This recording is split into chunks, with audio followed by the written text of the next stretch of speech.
dia tem muitos pregadores que ignoram a hermenêutica bíblica, né? Porque Exatamente. às vezes o que leva a pessoa a ignorar tanto a hermenêutica bíblica? Claro que um fator que a gente sabe é porque a pessoa não quer, ela quer trazer o texto para o contexto dela e pregar o que ela acha o que ela quer pregar. Mas existe também, por exemplo, a pessoa que não tem o conhecimento, não tem estudo, que realmente é uma pessoa assim muito pouco letrada, não teve as oportunidades da vida. Como lidar com isso dentro da É. pregação? A Bíblia já nos prova que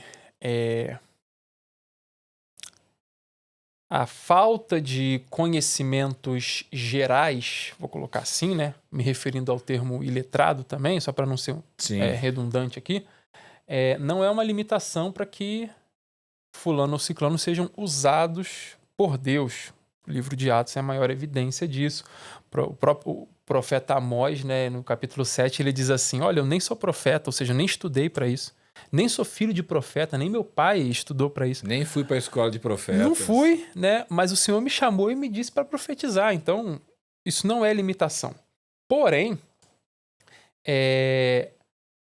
o fato de desejar, de querer se dirigir ao texto de forma responsável, de forma íntegra, de realmente cavar eu acho que também Spurgeon, em um dos livros, dizia que a oração, como um dos métodos, é como as caravelas espanholas, né, que vão até o fundo dos mistérios da Bíblia e voltam carregados, recheados de tesouros. Então, o desejo de alcançar esses diamantes, que não estão na leitura superficial, deve levar o crente a buscar a especialização, a buscar ler melhor, escrever melhor. Interpretação é uma arte, hermenêutica é uma arte, né? Uma É arte. uma arte, tem que ser aprendido, tem que ser desenvolvido, senão atrofia, senão desvirtua. E aí tem muita gente que, ok, tem o desejo sincero de fazer isso, mas não tem como.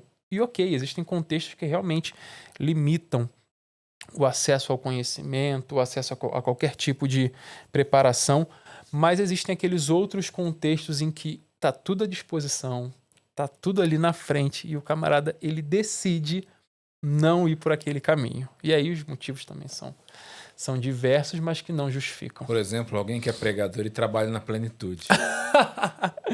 Aí eu vou falar igual o Paulo, és indesculpável, homem. Fala a verdade.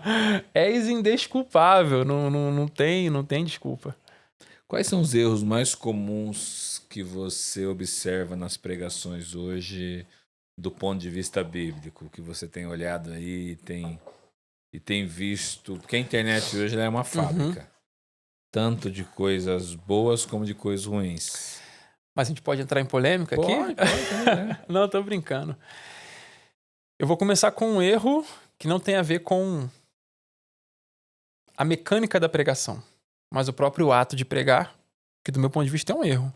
Cobrar para pregar. Esse é um erro gravíssimo, crasso. Não se cobra para pregar.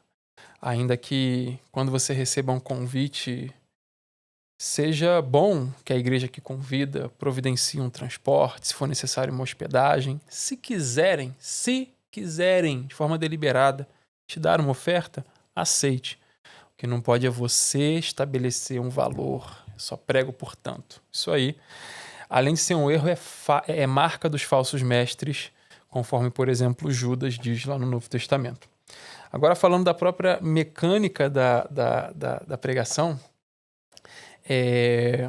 talvez o erro mais comum, clássico, que todo mundo diria se tivesse que responder essa pergunta é justamente pregar um texto fora de contexto. Você tira o texto do contexto, você isola ele e você tenta transmiti-lo como se fosse uma coisa quando na verdade não é. O pastor Hernandes, inclusive, ele tem uma ilustração muito boa para não voltar em Filipenses 4:13, né? Ele tem um outro exemplo lá na história de Sansão. Ele diz que certo dia foi pregar numa cidade vizinha, aí pregou e estava voltando, aí para não pegar no sono no carro, botou na rádio. Aí o cara da rádio estava pregando sobre Sansão, e ele acompanhando a pregação, né?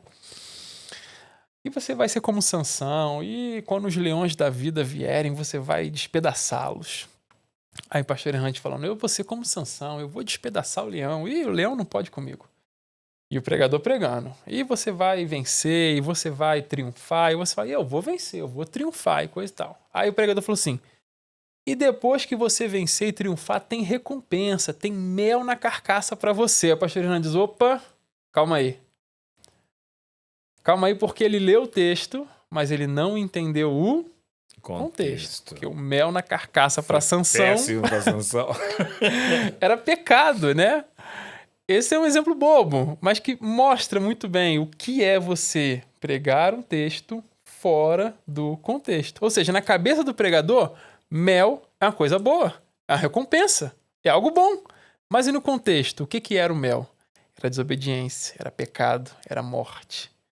Então, você dissociar o texto do contexto, para mim, é um erro. Talvez eu pudesse mencionar também a falta de organização nos sermões, pregadores que não conseguem ser progressivos em suas exposições. Começo, meio, fim, né? Não, e pior, prega ele lê 10 versículos, aí começa falando do versículo 1 e 2, depois vai pro 8, 9, depois ele volta pro versículo 4, depois ele vai pro 10, depois ele...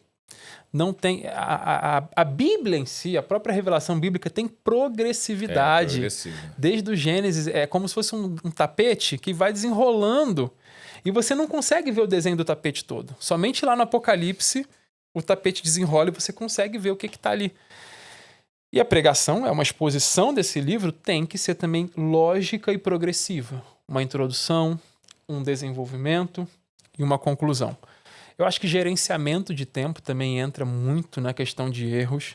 Não foram poucas as vezes que eu vi pregadores destinando quase que metade ou mais da metade do tempo falando da introdução.